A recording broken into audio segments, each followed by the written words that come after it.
Boa tarde a todos. Na última aula, nós estudamos comportamento de uma espira, ou seja, a gente pegou um fio condutor, colocou no formato fechado, pode ser no formato retangular, no formato triangular.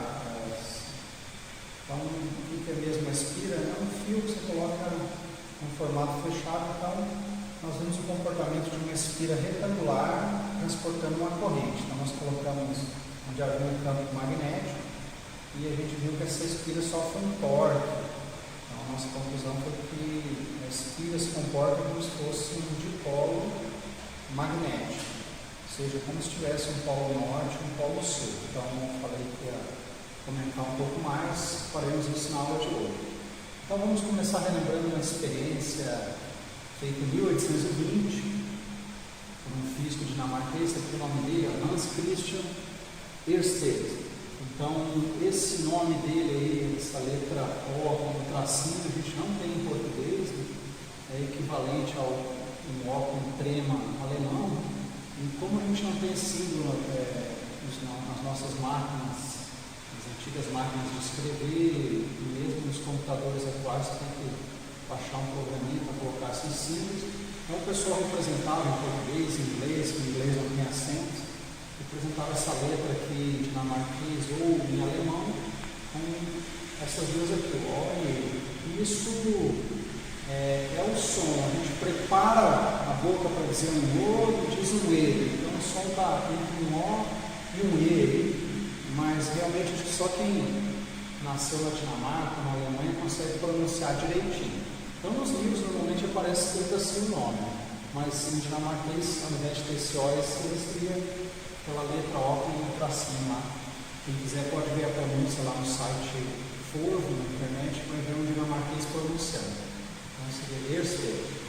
Então, em 1820, o Ørsted estava, alguns dizem preparando uma aula, outros dizem preparando uma palestra, até que ele fez passar uma corrente no fio condutor, ou seja, quando ele ligava o fio condutor à bateria ou desligava da bateria, ele notou que uma bússola que estava perto, a agulha da bússola se movimentava. No fundo, essa agulha imantada é como se fosse um pequeno ímã. Então, ele fez uma grande descoberta, ou seja, que quem produz campo magnético é uma corrente elétrica. Então, foi uma descoberta muito, muito importante. Alguns historiadores dizem que desde o século XVII, ou seja, desde 1600, algumas pessoas já pensavam que havia uma ligação entre campo elétrico e campo magnético. Alguns dizem que a partir de 1700 ou 1750, então as pessoas estavam procurando uma ligação entre o campo elétrico e o magnético, que eram estudados separadamente. Inclusive tem alguns relatos de marinheiros que diziam que durante tempestades, quando caía um raio nas proximidades do navio, os talheres ficavam imantados. Então hoje a gente sabe, né, que um raio na verdade é uma grande descarga elétrica. Então faz sentido, quando cai um raio, uma grande descarga elétrica é uma corrente, ou seja, são cargas elétricas subindo da Terra para as nuvens ou descendo das nuvens para a Terra. Então é possível sim imantar objetos, ou seja, transforma os talheres em ímãs. Então, finalmente, em 1820, o Ørsted conseguiu ver a ligação entre o campo magnético, no caso a agulha aqui, que seria um pequeno ímã, e corrente elétrica. Então, ele descobriu que a corrente elétrica é que gera campo magnético. Então, foi uma grande descoberta. Então, com essa descoberta ele publicou, as pessoas começaram a estudar muito mais o assunto. Foi muito frutífero, foi uma espécie de semente que rendeu muitos frutos. Mas essa descoberta levou a se questionar, que as pessoas pensavam, vou mostrar aqui, a gente viu na nossa primeira área do curso, a gente viu que um dipolo elétrico seria uma carga positiva, uma carga negativa separada por uma certa distância d, e a gente associou um momento de dipolo elétrico. Então, na primeira área do curso, a gente viu que a força elétrica é dada pela lei de Coulomb. Então, no início, as pessoas pensavam num chamado modelo de Gilbert. Esse nome é em homenagem a William Gilbert, era um físico e médico inglês, que ele escreveu um livro, aqui o título em latim, traduzindo seria sobre ímãs, né? Então ele escreveu em 1600 esse livro. Então a gente tem um modelo chamado modelo de Gilbert, que é o seguinte: a gente pensa que um ímã seria o que? Composto por um polo sul e um polo norte, e a gente associaria um momento de dipolo magnético. Então, se esse modelo fosse correto, então tudo que a gente estudou lá no caso elétrico era simplesmente trocar, no lugar do campo elétrico, botar o campo magnético.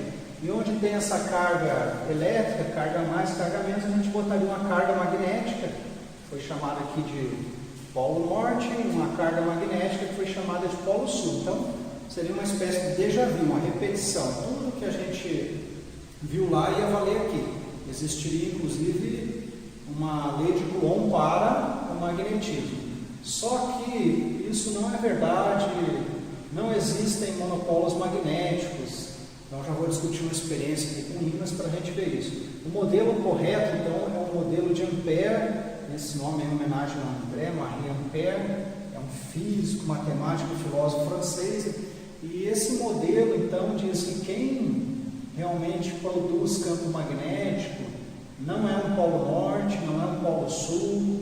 Então, na verdade, é uma espira portando corrente. Então, aqui a gente está pensando num fio, eu coloquei um fio condutor no formato circular, então associo a ele um momento de dipolo magnético. Então, na verdade, aqui, ó, se essa espira estiver no plano do quadro, eu curvo meus dedos, o momento de dipolo estaria saindo do quadro. Aqui eu estou representando como se essa espira estivesse aqui no plano onde está a minha mão, então estaria para cima aí o momento de dipolo magnético.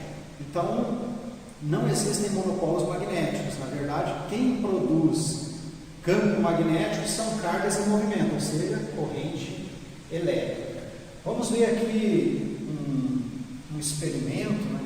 As pessoas já fizeram, então, um experimento que mostra essa ideia. Então, a gente pega um ímã em formato de barra, esse ímã a gente pensa, né, e diz que tem um polo norte e um polo sul. Então, esse modelo do Gilbert, pensando que tem um polo norte e um polo sul, ele não é correto, mas a gente pode usar de maneira aproximada para obter alguns resultados aproximados, para ter alguma ideia do comportamento do campo magnético. Mas é melhor a gente usar o modelo correto, fazer boa física usando o modelo de Ampère. Então, vou imaginar que eu peguei um ímã em formato de barra. E o que eu vou fazer? A gente compra esse ímã e vem marcado, né, com o polo norte, com o polo sul, normalmente a cor azul e vermelho. Então eu vou serrar ele, vou cortar ao meio. Então o que acontece? Vou cortar ao meio, então fiquei com dois pedaços. A nossa ideia aqui, o nosso desejo, eu gostaria de separar o polo norte do polo sul. Como no caso elétrico, a gente tem uma carga positiva e uma carga negativa, seriam monopolos, né? Quando eu tenho os dois é um dipolo. Então eu queria separar aqui o norte do sul. O que eu faço? Vou serrar bem no meio. O que acontece? Um novo pedaço vira um ímã, com norte e sul, e esse pedaço aqui norte e sul. Mas eu vou insistir, vou pegar esse pedacinho, vou cortar ao meio, de novo, vai ter norte e sul, e eu vou cortando, chega num ponto que eu nem vou mais enxergar esse pedacinho, mas imagine que eu tenho uma faca muito poderosa e consigo continuar cortando. Então, o menor pedacinho, a menor porção que eu obter seria um átomo. Então, mesmo num átomo, ele vai ter um polo norte e um polo sul, ou seja, o menor ímã seria um átomo, um ímã minúsculo. E como é que a gente entende isso então modernamente? A gente pensa que no átomo tem elétrons, e esses elétrons, conforme eu discuti na primeira aula, o modelo do átomo de Bohr, esses elétrons, o modelo planetário, estariam girando em torno do núcleo. Então o elétron é uma carga negativa, então essa minúscula carga do elétron estaria girando em torno do núcleo. É como se fosse uma espira, esse desenho aqui. Então está fazendo um giro e a gente associa esse giro então um momento de dipolo magnético, ou seja, o elétron girando, ele é um minúsculo ímã. Então quando a gente tem muitos elétrons girando, né, na mesma direção, no mesmo sentido, o campo produzido por cada elétron se reforça e a gente tem um material magnético. Quando cada elétron gira numa direção aleatória, então estraga essa cooperação, o material não é magnético. Então a conclusão é que não existem monopolos magnéticos. Essa é uma conclusão que a gente tira fazendo essas experiências. A gente corta o ímã, quebra o ímã, não consegue separar o norte do sul. E também da experiência lá do Ørsted. Em linguagem matemática, tudo isso que eu comentei aqui, a experiência do Ørsted, essa experiência de quebrar o ímã, então tudo isso a gente resume na chamada lei de Gauss para o campo magnético, que eu anotei aqui, ó. Então essa lei de Gauss para o campo magnético, que é uma das equações de Maxwell, no início do curso eu falei, nosso objetivo é chegar nas 4 equações de Maxwell. Então esta é a segunda equação de Maxwell que a gente está vendo aqui. Então o que eu tenho aqui, ó? A gente relembra que nós vimos a equação, a lei de Gauss para o campo elétrico. Como que é? Ó? A integral sobre uma área fechada, uma superfície fechada, o campo escalar de A, é a carga dentro da gaussiana, que é uma superfície que a gente escolhe lá imaginária, dividido por epsilon zero. Então aqui é a carga dentro, aqui eu tenho o campo na superfície gaussiana, e aqui um elemento de área lá na gaussiana. Então desse lado esquerdo a gente tem o fluxo elétrico, do lado direito a carga dentro da gaussiana. Então em essência, como nós vimos e discutimos em detalhes, esta lei está dizendo que cargas elétricas geram campos elétricos. A carga aqui pode ser positiva, vamos pegar uma carga de um próton, por exemplo, pode ser negativa de um elétron, ou inclusive pode ser zero. Se eu pegar um elétron e um próton, tem a mesma carga em módulo, seria um dipolo, daria zero. Então se eu tiver um dipolo, vai dar zero. Então aqui, agora a gente ganha tempo porque só mudou o que do lado esquerdo? No lugar do campo elétrico, a gente coloca o campo magnético. Então do lado esquerdo, o que eu tenho? Tenho fluxo magnético e numa área fechada, numa superfície fechada. Inclusive eu notei aqui para ficar bem claro, quem é o fluxo magnético? A integral de B escalar de A. Então é o campo magnético escalar o elemento de área. A gente tem uma superfície, vai dividir em pequenos elementos, pode ser uma superfície qualquer, toma esse produto escalar, ou seja, módulo do primeiro vetor, módulo do segundo, cosseno do ângulo entre eles. Isso aqui, ó. Exatamente igual que a gente fez na primeira área com o campo elétrico. Só mudou que do lado esquerdo entrou no lugar do campo elétrico o campo magnético. Por isso que a gente diz que é a lei de Gauss para o campo magnético e aqui é o fluxo magnético. Qual é a unidade no sistema internacional? Então a unidade é o Weber, é um W maiúsculo e um B minúsculo, e isso foi assim chamado em homenagem a esse físico alemão aqui, ó, Wilhelm Eduard. Aqui está a pronúncia, Weber. Normalmente o pessoal fala Weber, mas em alemão seria Weber. Então essa unidade do sistema internacional, 1 Weber, seria igual ao que a gente tem? Campo magnético, que é Tesla, a área que é metro quadrado. Então a unidade do fluxo magnético é diferente da unidade do fluxo elétrico, mas o lado esquerdo, veja, é muito parecido, só trocou o campo elétrico pelo magnético. Agora do lado direito é que vem uma diferença, uma quebra de simetria. Vejam, aqui tem a carga elétrica dividido pela constante que é epsilon zero. Aqui não, é zero. O que significa?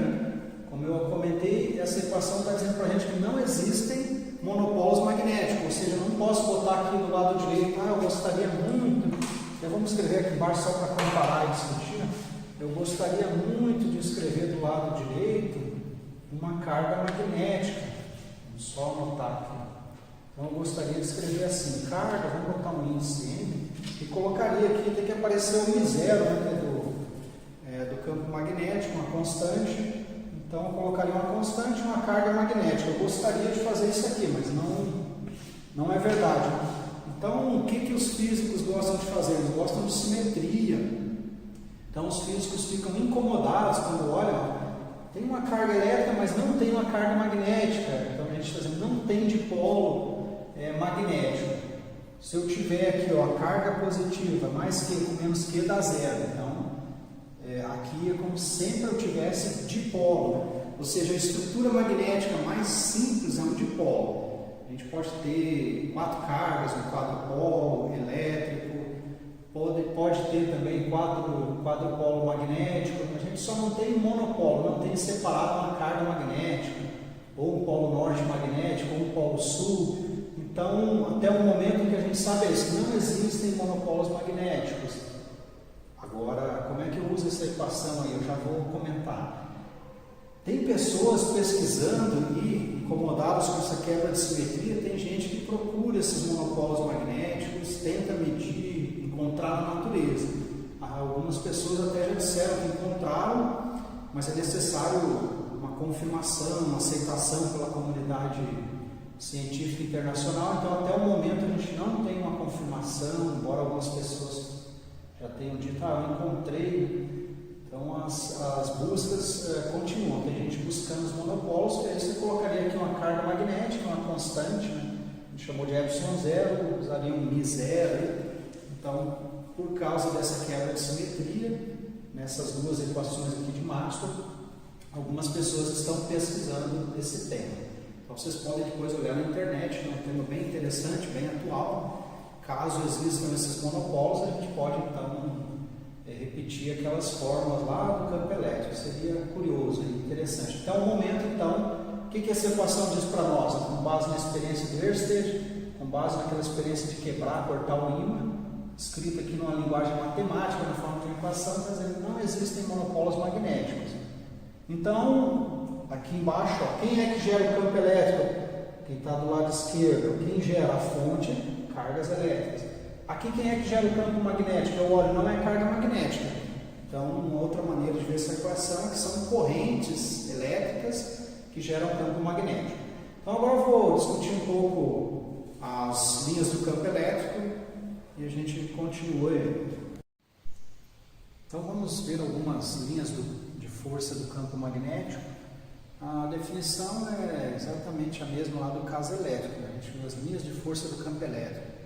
Então, onde elas estão mais próximas, o campo é mais intenso, onde elas estiverem mais afastadas, o campo é menor, elas nunca se cruzam, e o campo elétrico é tangente às linhas do campo. Aqui o campo magnético também é tangente. Então, a gente pega aqui o primeiro exemplo, um fio. Então, tem um fio aqui, é um fio retilíneo e é condutora. Ele entra e sai do quadro, é um fio em formato cilíndrico, no formato que tem nas nossas casas. Ele poderia ser um fio de cobre. Tem uma corrente passando nele e está saindo do quadro. Então, como que ficam as linhas do campo? São circunferências centradas no fio. Então, quanto mais distante eu estiver, elas vão ficando mais distantes uma da outra, quanto mais eu me afasto do fio. Eu ainda não escrevi a expressão, não calculei o campo magnético, a gente já vai discutir isso, mas aqui eu estou representando as linhas, já me dá uma ideia. Eu me afastei do fio, o campo vai diminuindo. O campo é tangente, então em qualquer ponto eu escolho aqui um ponto nessas linhas, ele é tangente. Aqui, por exemplo, aqui, desenhei lá. Né? Então, uma maneira de ver na prática essas linhas, como que seria? A gente pode pegar uma folha, uma cartolina, né? Pega uma cartolina, faço um furinho no meio, passo o fio ali, e quando... eu peguei a cartolina, fiz um furinho, passei o fio, antes de eu ligar a corrente, o que eu faço? Eu espalho limalha de ferro, um pozinho de ferro, aí deixo ela espalhada ali, bagunçada em volta do fio, em cima da cartolina. Na hora que eu passar a corrente no fio, o que vai acontecer? Né? O fio vai produzir um campo magnético, esse campo magnético atua nessa limalha de ferro e ela vai ficar distribuída no formato aí dessas circunferências. Então tem fotos no livro, na internet, vocês podem ver inclusive o experimento aí na internet. Então este é um primeiro exemplo. Agora vamos pegar um ímã em formato de barra, um ímã permanente.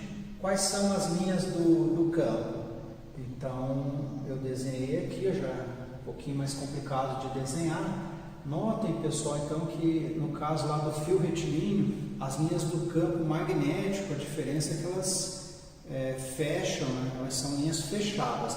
Então essa é uma diferença importante. No caso elétrico, como que era? Nascia na carga positiva, a linha do campo, morria na negativa. Aqui não, elas vão se fechar. Então aqui eu representei o ímã em formato de barra. Normalmente a gente compra e diz, tem o polo norte e o sul. Então essa linha aqui, por exemplo, ela atravessa o ímã e continua lá. Essa outra aqui também, ela vai aqui, eu não representei, mas aqui dentro ela fecha. Então todas elas são linhas fechadas, eu não representei dentro do ímã. Então aqui ó, fecharia, aqui embaixo fecharia, todas fecham.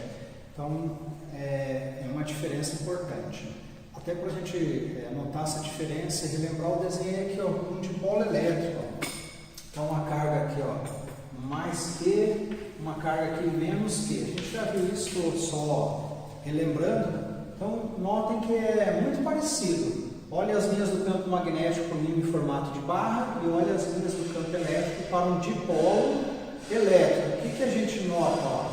Isso é muito parecido. Fora do ímã, a diferença é que aqui, ó, então nasce na carga positiva, morre na negativa. Então essas linhas não são linhas fechadas, não fecham sobre si mesmas.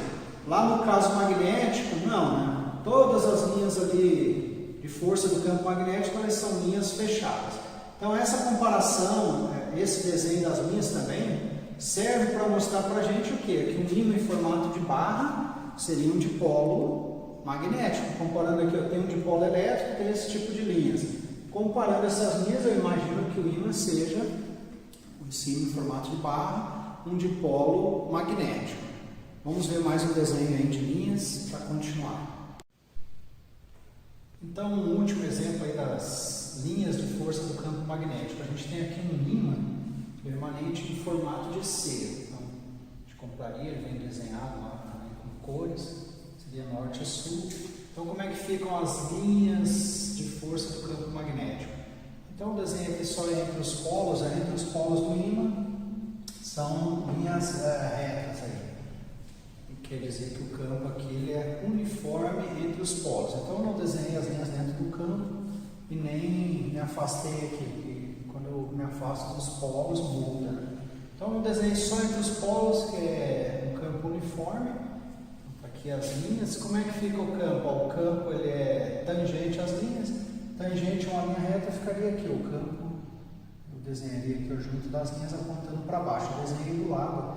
Então, o campo aqui, ó, entre os polos desse ímã, ele está apontando de cima para baixo, do norte para o sul. É um campo uniforme, quer dizer que nesta região aqui, apenas entre os polos, não depende do x, do y e do z. Eu posso me mover aqui ao mesmo valor do campo. Quando eu me afasto aqui da região entre os polos, aí já muda o campo. Então, estou olhando aqui nessa região, um último exemplo é de linhas de força do campo. Quero aproveitar esse exemplo, porque a gente viu ali, deixa eu mostrar para vocês, a gente viu a lei de Gauss, a integral sobre uma superfície fechada de B escalar dA é igual a zero no caso magnético. O que significa isso? Que, inclusive, já me perguntaram, alguns alunos, significa que o campo magnético sempre é zero? Lá no estudo do campo elétrico, a gente usou a lei de Gauss, E escalar dA é igual a carga por ε0 para calcular o fluxo elétrico, para calcular a carga envolvida e para calcular também o campo elétrico. Então aqui eles perguntaram, se eu fosse calcular o campo magnético ele dá sempre zero, porque aqui do lado direito é zero, então daria sempre zero.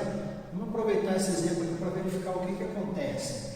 Na verdade, o que a lei de Gauss está dizendo aqui, ó, para o campo magnético, é que o fluxo magnético é sempre zero. O que significa? O número de linhas que entra é exatamente igual ao número de linhas do campo que sai. Então vamos ver isso aqui no exemplo. Eu vou escolher uma superfície gaussiana, como a gente fez lá no caso do campo elétrico. Então eu vou escolher uma gaussiana cilíndrica. Eu estou desenhando aqui, ó, eu escolho, isso vai ser minha gaussiana. Então eu escolhi uma gaussiana cilíndrica. O que vai acontecer agora? Antes de mais nada eu já vejo, ó, então essa é a minha gaussiana aqui, essa é uma gaussiana cilíndrica. Eu escolhi aqui, ó. A gente que escolhe a superfície gaussiana, que é uma superfície inventada, e aí eu vou ver o que acontece. Gaussiana cilíndrica.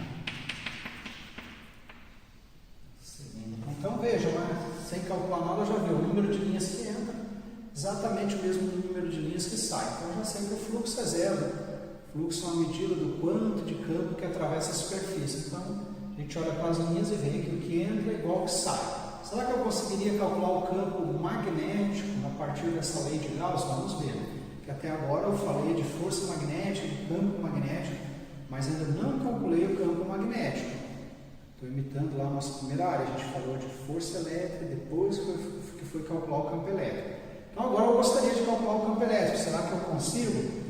Então eu vou desenhar aqui o DA, como é que fica aqui ó, na lateral do cilindro. Nossa convenção é que o elemento de área tem um vetor associado que é perpendicular à superfície e aponta para fora. Aqui ficaria assim. Deste lado, como é que fica? Ó? Perpendicular também aponta para fora. Aqui nas bases, ó, como é que ficaria o nosso ideal? Então eu vou desenhar ele, vou desenhar aqui do ladinho. Então o nosso DA aqui, perpendicular à base do cilindro, ponta para baixo. Como é que fica aqui? Ó? Perpendicular, aponta para cima. Então eu escolhi uma superfície gaussiana cilíndrica, como se fosse o nosso giz aqui. Tá aqui, ó. Então tem a base superior, base inferior e a lateral. Então agora a gente vai calcular usando a lei de Gauss, vamos tentar achar o campo magnético. Então tem que separar, calcular na base superior, na base inferior e na lateral do cilindro. Então eu escrevo aqui, ó, a integral de B, cosseno de θ dA. Tudo depende do ângulo entre o campo e o dA. Então vou olhar aqui, ó, no primeiro caso, qual é o ângulo nessa base superior? Qual é o ângulo entre o campo e o dA? O dA aponta para cima e o campo para baixo, B e dA. Então o ângulo é 180, eu coloco lá, ó. B cosseno de 80 dA na base superior. Como é que fica aqui na base inferior? Ó? O dA aponta para baixo, o campo também aponta para baixo. Então, o θ é igual a zero. Eu escrevo lá, B cosseno de 0 dA. Isso na base inferior. Finalmente, na lateral do cilindro, o campo está sempre na vertical e para baixo. Então, o que eu vejo na lateral do cilindro? Ó, aqui o dA ele faz a volta no cilindro, mas sempre está formando um ângulo de 90 graus. Aqui 90, aqui 90, aqui ó, saindo do quadro, o cilindro é algo tridimensional. Sempre dá 90, então eu escrevo lá, estou anotando aqui, ó, cosseno de 90 graus. Cosseno de 90 graus é zero, então eu vou anular isso aqui, né, dá zero. Cosseno de zero dá 1, então sobra só BDA aqui, ó, nessa integral. Aqui, o cosseno de 180 é menos 1, então sobra menos BDA. A base superior e a inferior elas são iguais, tem a mesma área. Eu queria calcular o campo magnético, então eu vou colocar ele em evidência. Ó. Aparece aqui eu coloquei em evidência, então sobra a integral de dA, tá aqui, e sobra menos a integral de dA. Então aqui ó, B que está multiplicando a integral de dA, menos a integral de dA. Daí eu vejo que isso aqui anula, né? dA menos dA é zero. Então, é igual a zero, que vem lá da lei. Ó. Cheguei que B vezes zero é igual a zero. Então, eu não consigo achar o campo magnético usando essa lei de Gauss. Por quê? Porque o lado direito é zero. Aqui zerou. Então, o que eu consigo fazer? Vou mandar para o outro lado zero dividido por zero. O que está me dizendo essa equação é que o B pode ter qualquer valor. Por exemplo, se o B for 5 Tesla vezes zero, resolveu a equação. O B é 25 Tesla, resolve. O B é zero também. Então, qualquer valor de B que eu coloque ali, multiplicado por zero, vai dar zero, vai atender a equação. Ou seja, o B é qualquer, eu não consigo calcular o B usando essa lei de Gauss aí para o campo magnético. Então, como é que eu faço para calcular o campo magnético? Então, a gente vai precisar de uma outra lei, uma outra equação, que é o que a gente vai discutir agora, que é a lei de Biot e Savart. Então, como é que a gente faz para calcular o campo elétrico? O pessoal, a partir daquela experiência lá do Ørsted, o pessoal fez muitas experiências, vários cientistas. Em 1820 mesmo, o pessoal estabeleceu uma expressão matemática para que a gente possa calcular o campo magnético.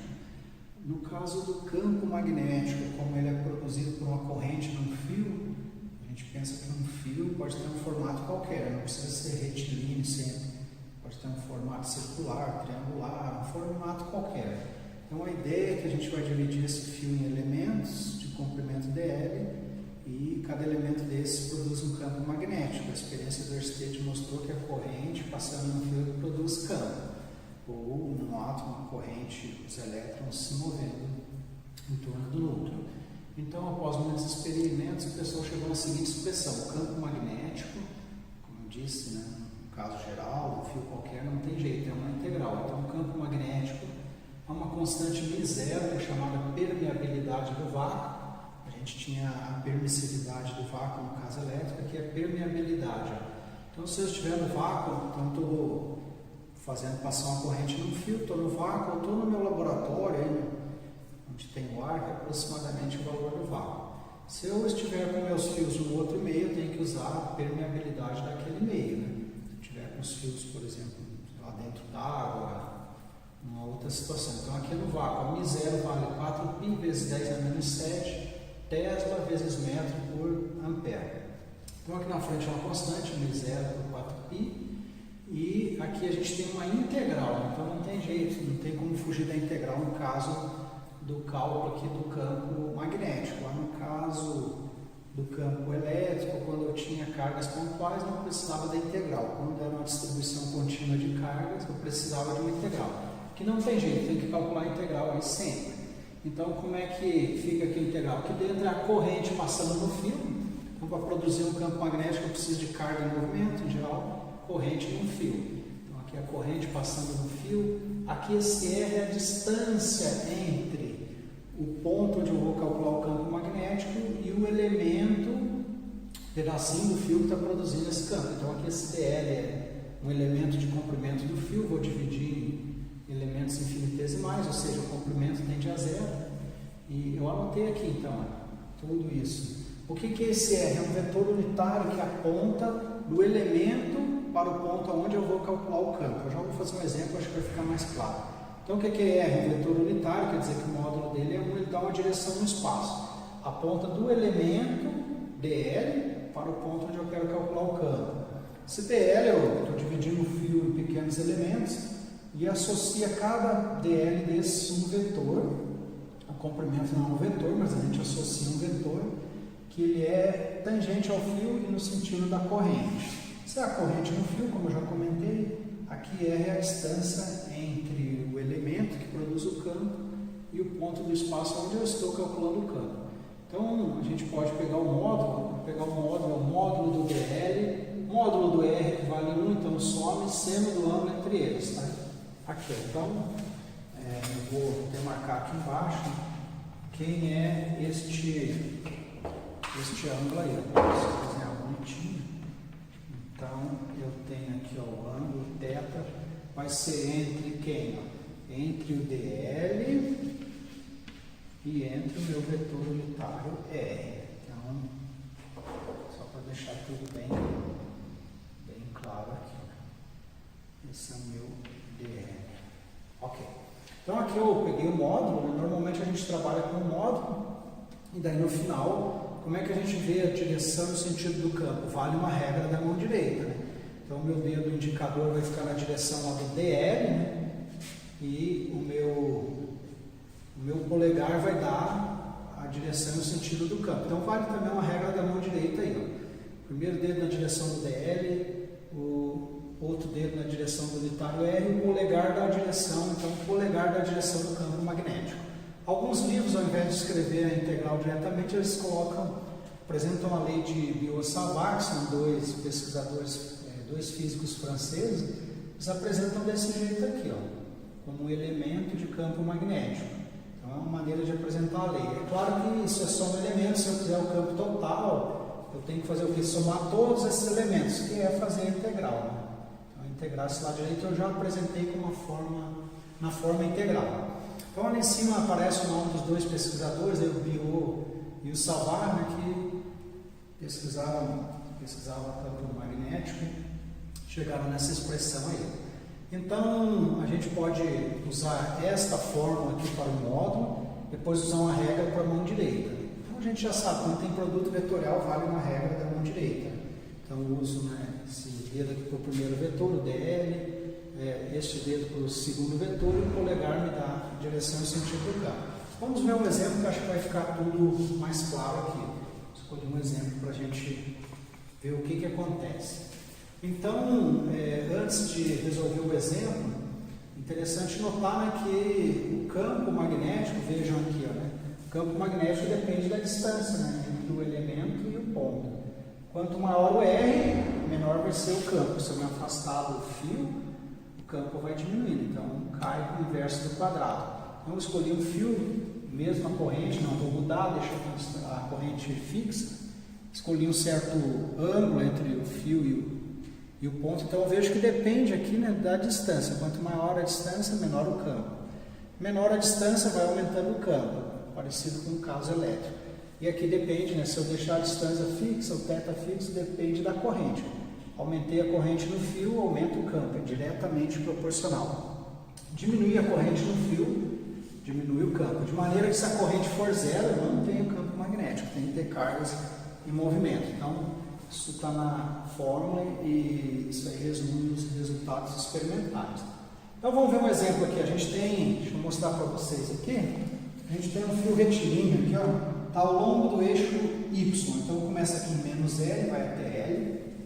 Então, é um fio retilíneo e ele tem um comprimento 2L, vai de menos L até L. Tem uma corrente passando aqui, ó, corrente constante I aqui, está indo de baixo para cima.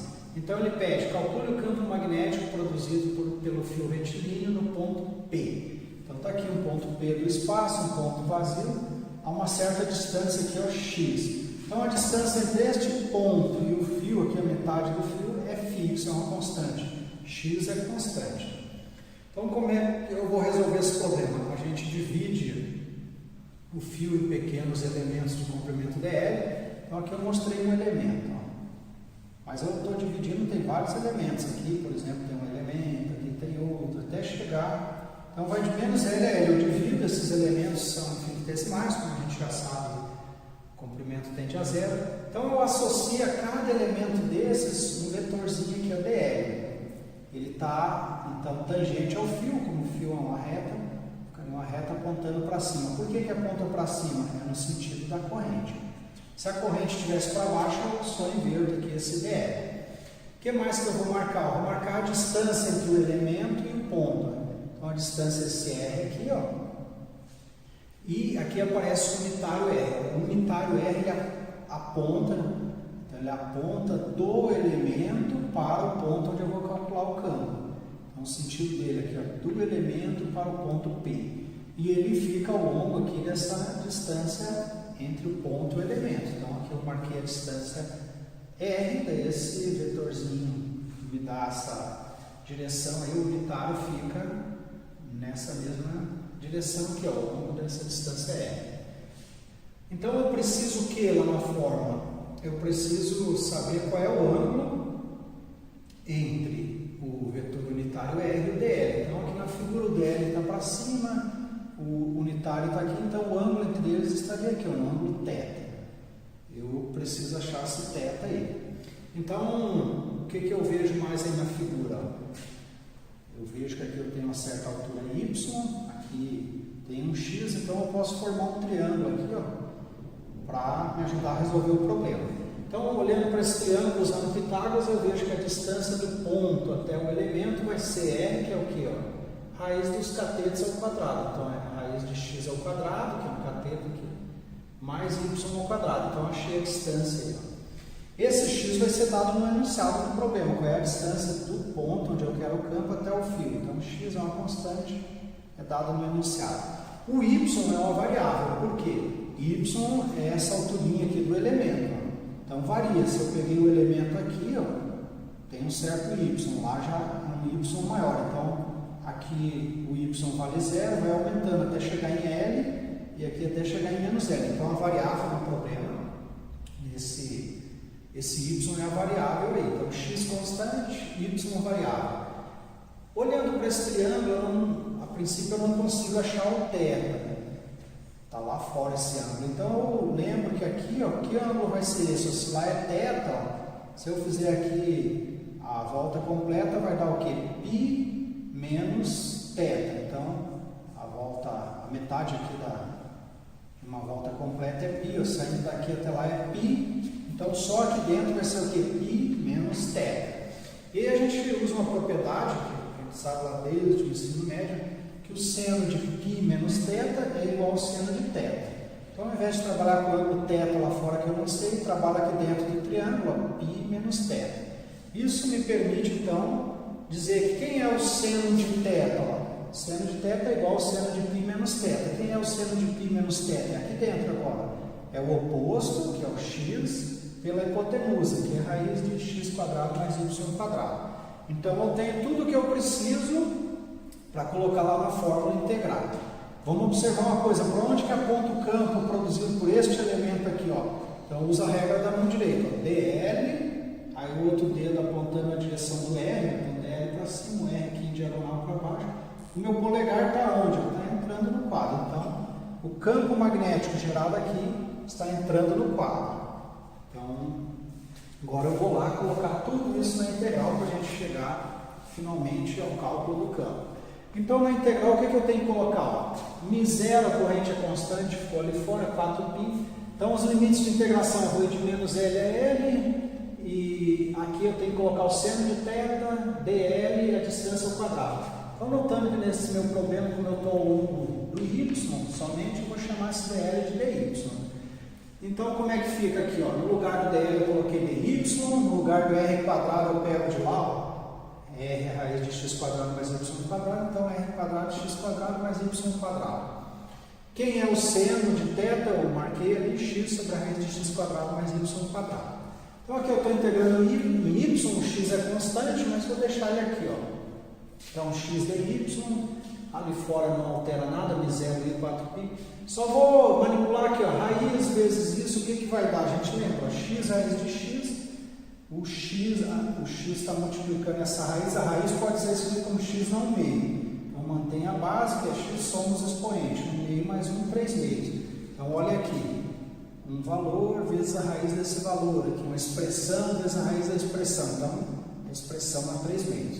Esta integral aqui, pessoal, a gente pode olhar numa tabela de integrais, ou então a gente pode fazer essa integral meio longa, tem que fazer uma substituição trigonométrica, e eu já fiz isso na nossa aula 9 aqui do curso, na nossa 9ª aula 9, eu calculei essa integral, eu estava calculando lá o campo elétrico para um fio de comprimento 2L, fio retilíneo, qual era o campo elétrico produzido em um certo ponto. Apareceu essa mesma integral, então eu posso tirar o x aqui que é constante, essa mesma integral eu calculei lá na aula 9, então eu não vou calcular de novo, né? É só voltar e ver como é que foi feito o cálculo. Então eu já vou colocar o resultado. Então aqui fora eu tinha μ0 i sobre 4π, essa integral aqui já está aqui o resultado, vai dar 2L x raiz de x² mais L ao quadrado. Então este é o campo magnético produzido pelo fio no ponto P. Então, eu somei a contribuição de todos os elementos e obtive esse resultado. Quer dizer que no ponto P, cada elemento vai produzir um campo que entra no quadro. Então, esse campo aqui, se eu fosse escrever ele com tudo que tem direito, eu ia colocar assim, está entrando no quadro, né, no símbolo de vetor, que eu usei a regrinha da mão direita. Então, esse é para o fio de comprimento 2L. É assim que a gente calcula, tem que desenhar o DL, o R, achar a distância R, achar o ângulo θ, coloca na integral, coloca os limites de integração, qual é o menor valor de y, menos L, qual é o maior valor L. Então essa integral aqui é a integral de substituição trigonométrica, como eu já fiz, eu copiei o resultado e coloquei aqui, não vou repetir aquele cálculo. Uma observação, quando L for para infinito, quando o fio é muito longo, o que vai acontecer? Quando o L for muito grande, ó, o x é constante, que é a distância do ponto ao fio, perto do L aqui indo ao infinito, eu posso desprezar esse x². Somar algo muito pequenininho a esse infinito não altere nada. Então aqui vai sobrar a raiz de L², tirei a raiz, vai ficar só L. L cancela com L de cima, vai ficar só 2 sobre x. Né? Então, cancela esse 2 com o 4, vai ficar 2πx embaixo, μ0i ali em cima, ó. μ0i 2πx. Então, quando o fio é muito longo ou é um fio infinito, o campo que ele produz é dado por essa expressão, mη sobre 2πx. Esse resultado, pessoal, ele é tão importante que eu até vou registrar aqui, ó. Um resultado muito importante que a gente usa bastante. Fios longos, que a gente diz que é um fio infinito. Então, para um fio retilíneo, então aqui, ó, vamos só marcar bem que é um resultado importante. Fio retilíneo e longo, pensando num fio muito longo, que seria um fio infinito, vale esse resultado aqui, ó, campo φ0, que é a constante aí, vácuo, a corrente passando no fio, 2π, vamos marcar ao invés de x uma distância R. Então isso é para um fio retilíneo muito longo. μ0 e 2πr. Quem é R? É a distância entre o ponto onde eu vou calcular o campo e o fio. Por que eu botei R? Veja, vamos voltar um pouquinho aqui na figura. Ó. Este fio ele é um fio retilíneo, um fio cilíndrico, tem uma simetria. Né? Se eu girar o fio, não altera aquele resultado. Então eu poderia dizer qual é o campo, pegar essa distância aqui ó, e marcar a saída do quadro. Qual é o campo, uma distância x aqui do quadro, ou aqui para a esquerda, uma distância x. Como ele é um fio cilíndrico, tem essa simetria. Então, a uma certa distância R do fio, eu posso dar a volta no fio e o módulo do campo é o mesmo. Agora, notem né, que a direção e o sentido do campo muda. Vamos até marcar aqui, ó, só para entender melhor. Então, se eu tiver um fio e tem corrente aqui, ó, saindo do quadro. Eu tenho um fio retilíneo saindo do quadro, corrente saindo do quadro. Como é que fica o campo ó, em torno desse fio? A direção e o sentido mudam o tempo todo. Então o campo magnético está mudando aqui. Ó. A gente viu as linhas de força do campo agora há pouco para um fio retilíneo. Então ao redor do fio, o que acontece? A corrente está saindo, então o campo aqui ó, ele vai mudando a direção e o sentido em torno desse fio. Aquela fórmula lá me dá um módulo, então em cada ponto eu tenho que usar a regrinha da mão direita para ver a direção e o sentido do campo, vai mudando. Então aqui ó, uma distância x, eu vi que estava entrando no quadro. Se eu pegar uma distância x para esse lado, como é que fica? Ó? Vai mudar esse R, ó. Esse R estaria agora aqui. Ó. Se eu pegar um ponto bem aqui, uma distância x. Então eu usaria a regrinha, ó. O dl para cima, o R para cá, saindo do quadro. Então aqui o campo estaria apontando no sentido contrário. Lá está entrando no quadro, aqui saindo. Então não esqueçam disso. Eu tenho fio cilíndrico, então em volta do fio o campo está sempre mudando a direção e o sentido, mas o módulo é dado por aquela expressão, uma expressão muito importante.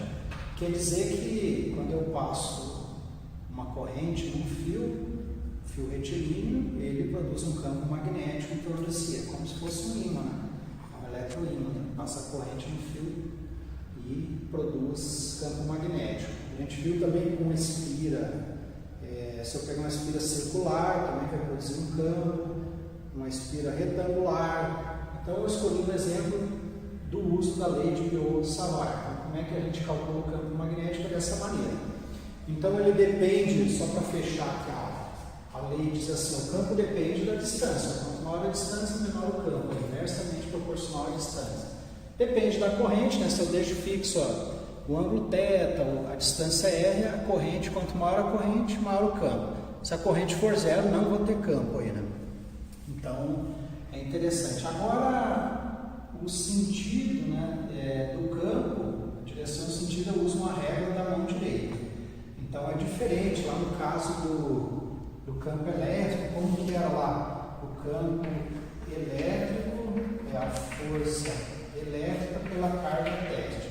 Então, qual é a direção do campo? A direção do campo e da força né, tem a mesma direção, só muda o sentido se a carga for negativa. Se a carga for positiva, eles têm a mesma direção, no mesmo sentido. Aqui, a gente já vê que vale uma regra de produto vetorial. Então, tem algumas diferenças. Tem que calcular, por exemplo, uma espira circular. Como é que eu calculo? Tem que preparar a integral e fazer de novo, usando, no caso, ângulos, né? Uma espira circular. Se for uma espira retangular, eu vejo cada lado é um pedaço de fio retilíneo, então eu posso usar esse resultado aí. Vou calcular para um lado, um pedaço de fio retilíneo, para o outro, depois tenho que fazer uma soma vetorial. No caso aqui do cálculo do campo magnético, vale também o princípio da superposição. Então era isso por hoje, uma boa tarde.